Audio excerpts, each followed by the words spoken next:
Thank you, Arctic Acoustic. I love the music. Hey, everybody, welcome back to Hanging with History. This is Season 1, That Miracle That Happened, That One Time.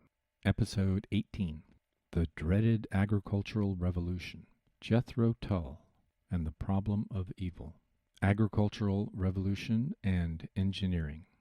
We're joined on the show this week by Joseph Ardennes. He's a combat veteran and has specific experience in the field that we're discussing today, and a really funny guy that it's great to spend time with.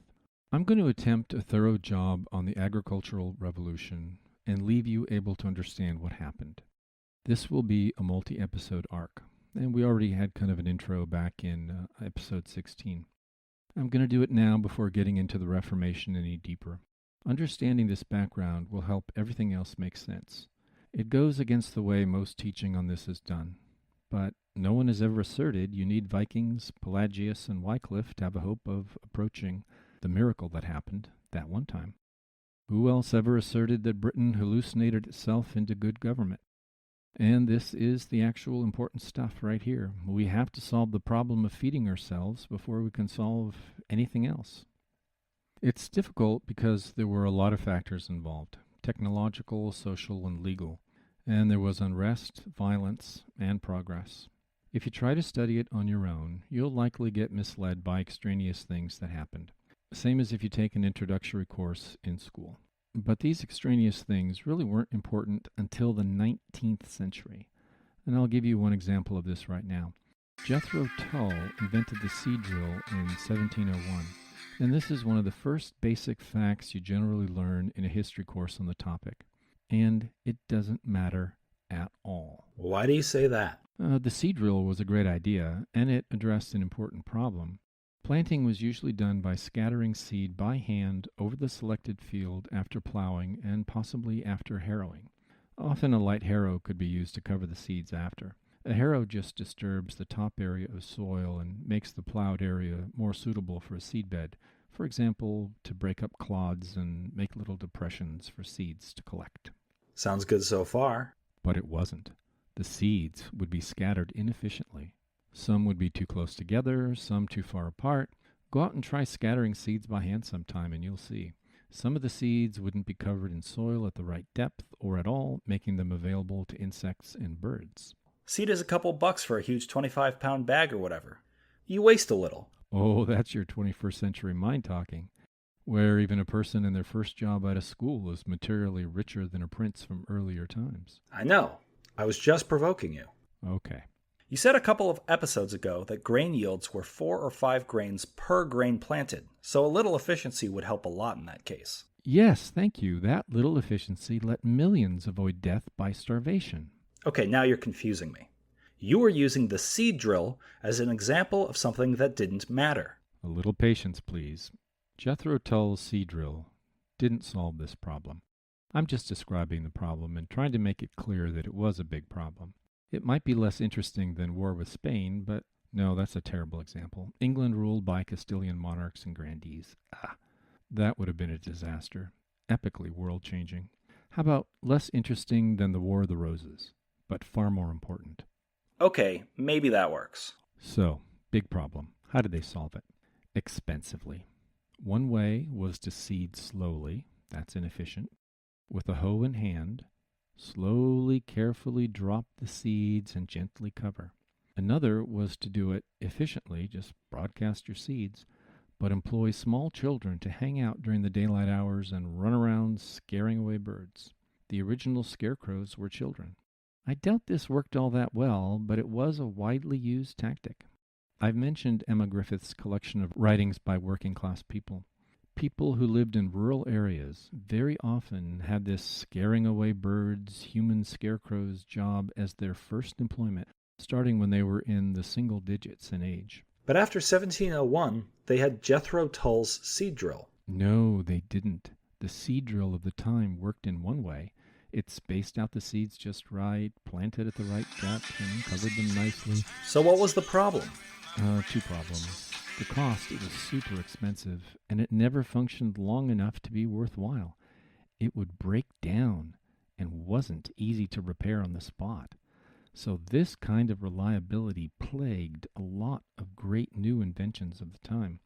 1701. I mean, various Italians invented it 150 years before, but had the same problem. Like how many of Leonardo's great inventions almost never worked in practice. Brilliant design is one thing. Engineering and manufacture so that something actually works as it is designed is another. And of course, obligatory mention, the Chinese invented a seed drill some 3,000 years before. Like pretty much everything in the early part of the miracle. That's one reason I say that bringing all these disparate pieces together and sustaining it was a miracle. And with the Italians, well, I mean, they had the promise as discussed in episode 11, but the Counter-Reformation, oh, they went the wrong way. Anyway, invention is one thing, engineering is another, and engineering is hard. Mechanical engineering was a vital part of the miracle. Jethro Tull didn't solve the problem of how to make a reliable seed drill. And this comes up a lot. The steam engine was invented even before the seed drill, but terribly unreliable at first. It was almost a 250-year journey to get the steam engine reliable and efficient enough to power a machine like a locomotive. The spinning jenny and cotton gin are two really simple machines. I mean, just look at a spinning jenny sometime. It's a contraption of wood and string going through holes in the wood. And really, that's it. A world-changing invention, and it's super simple. No reason the Greeks couldn't have invented it. A cotton gin's mostly metal, but also simple. Could have been invented in the ancient world. Another more fun example is Dungeons and Dragons. No reason it couldn't have been a big hit in the Bronze Age. Some people have taken this collection of examples to argue on Twitter and in blogs that maybe humans are not as naturally inventive as we like to think. And Joseph Henrich, who I've mentioned a couple of times, does argue that only Western people in post-Reformation times had the idea that being consistently inventive was even a thing. Remember a few episodes back, we said that the rhythms of agricultural life were annual. Maintaining things cyclically drove success. Only commercial countries, like Athens and the Italian republics, would benefit from thinking in terms of progress. Well, that's an interesting theory, but limited applicability. Engineering is the missing ingredient. With a spinning jenny, all the strings are moving under tension, and getting it set up to work without one of the strings breaking all the time was a super hard engineering problem that took years of effort by hundreds of people to solve. A simple machine, but factorial math says there are millions of combinations of string positions and tension levels, even in a simple machine like this. And they all have to work for the machine to really function. Engineering was the answer, and it required the invention of the flying shuttle and the spinning mule to make it all really work efficiently. The seed drill wasn't actually reliable until over 100 years after it was invented by Jethro Tull. I could say the same about steam engines. Besides, the early ones breaking down all the time, exploding and killing their operators, they were so inefficient that the only place to use them economically was at coal mines, where you could have endless amounts of energy right there to power them. And that was fine because the Newcomen engines, as they were called, were mainly used to pump water from mines, which, being below ground level, flooded a lot. So the steam engines helped a lot. Very useful there. It was a Frenchman named Papin who invented the piston and cylinder engine in the 17th century. Wow. He only had a collection of super genius level collaborators, Huygens, Boyle, Leibniz. Getting those together might count as a small miracle also. Anyway, Newcomen made some practical improvements in a mechanical engineering way, enough so that a steam engine could be used without blowing up spectacularly every few weeks. Having the job of operating the first French steam engine meant you got to experience explosions up close and personal. So much turnover on that job. So Newcomen's engineering improvements were vital to the use of the engine. Constantly killing the operators was a bad idea, and people studied these engines carefully over the decades and made improvements. Smeaton made better seals, and a few other changes improved efficiency by a factor of 3. James Watt, who weirdly is sometimes credited with the idea for the steam engine, he was supposed to have thought of it by watching a tea kettle boil and noticed that the steam could move the lid. That's as dumb a story as some of the Anglo-Saxon history out there, and this makes me wonder if I should have been more direct in my critique in the early episodes, not just telling the story differently. Oh well, too late for that. Anyway, Watt's improvement of the Newcomen engine, already improved by Smeaton and others, was invented in 1765, but not ready for commercial use until 1774. 9 years for product development, what we call engineering again. Steam engines and spinning mules. Now, aren't you deep into the Industrial Revolution? Oh yeah, I got carried away. I do that. We'll get back to the technology, the inventions later. We're talking about the agricultural revolution, and the answer wasn't gadgets like the seed drill or the amazing new plows that were developed. The great Rotherham plow, what Rotherham used to be known for until they invented rape gangs protected by local government and political correctness. What a revolting story that is. Anyway, I can't talk about that. The Rotherham plow wasn't widely manufactured until the Industrial Revolution. The plow allowed heavy soils to be plowed by a single horse.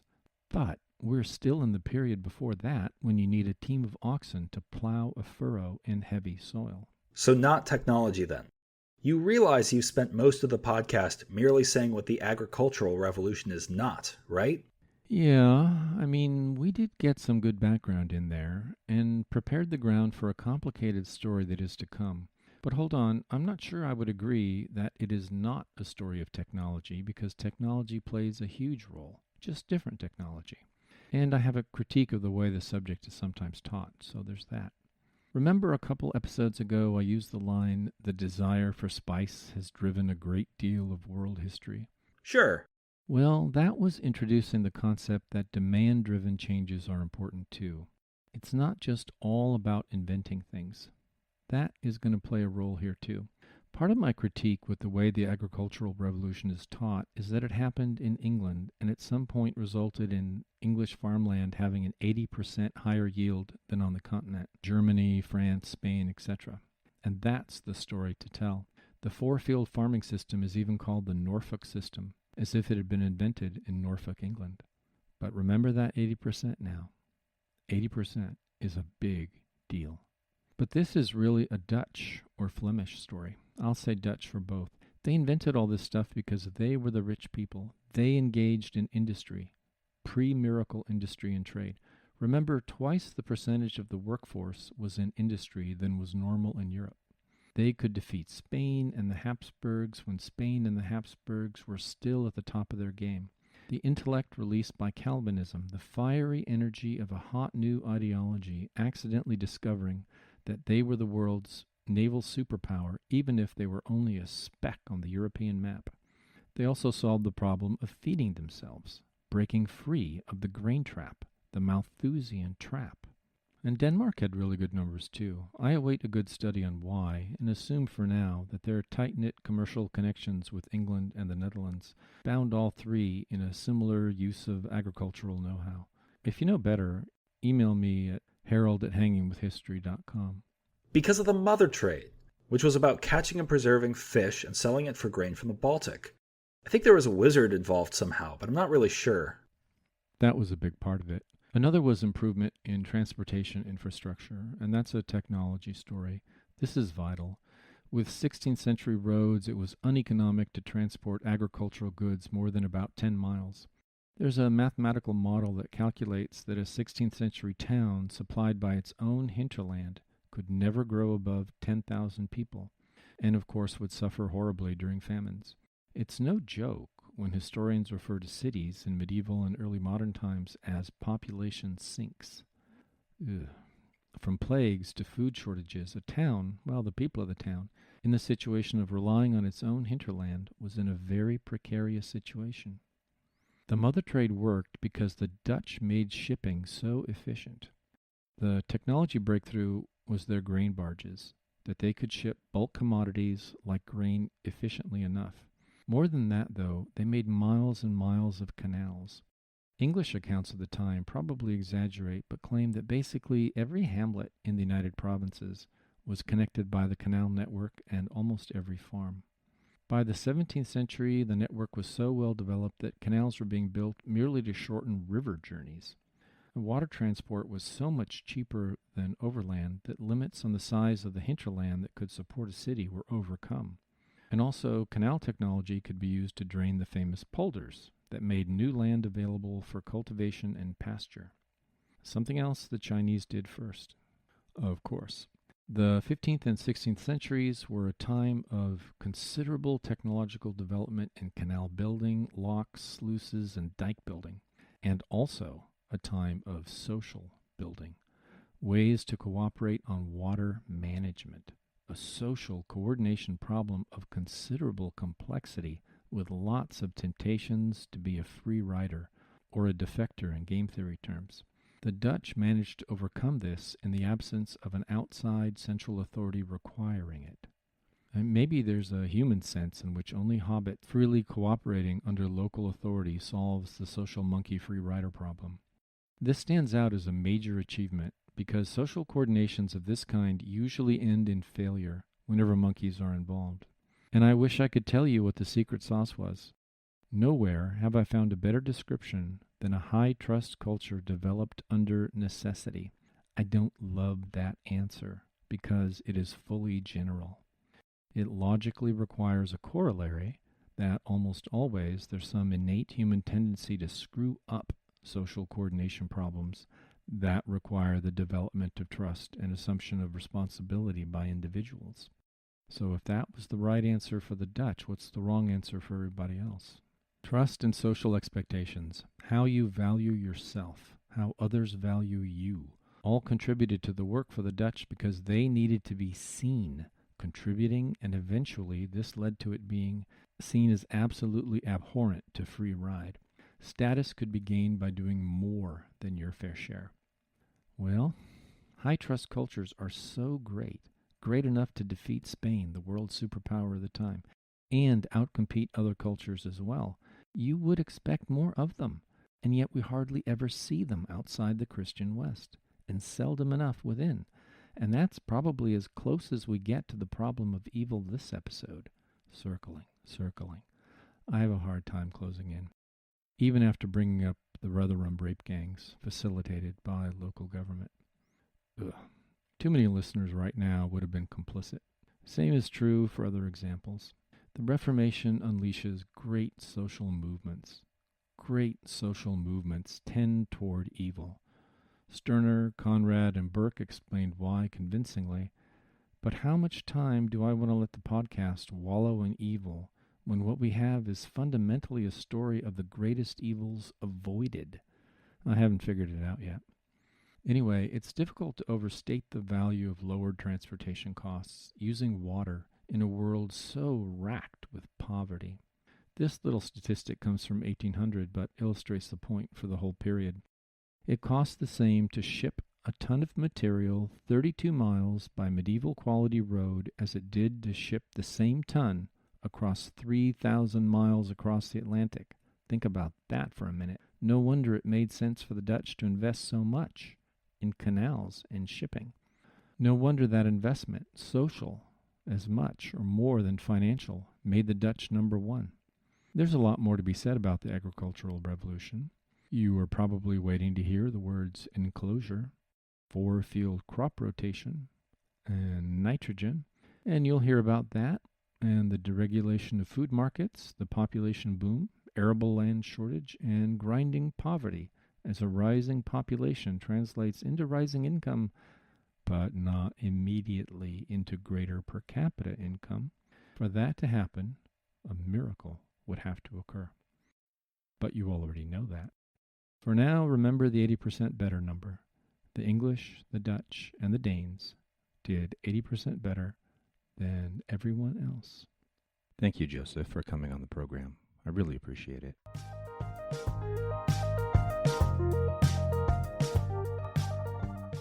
Okay, we'll figure it out. Oh, and we're going to skip conversations with Cammie this week. Although I know she wanted to hear Joseph Ardennes. We are going on a little vacation, couple of vacations, a COVID-type vacation. So we're staying in the state. No international travel for us this year. And I'm really sorry we're not going to be meeting our friends in Denmark and our family in Norway. I'm certain we'll have to skip next week. Hopefully not 2 weeks.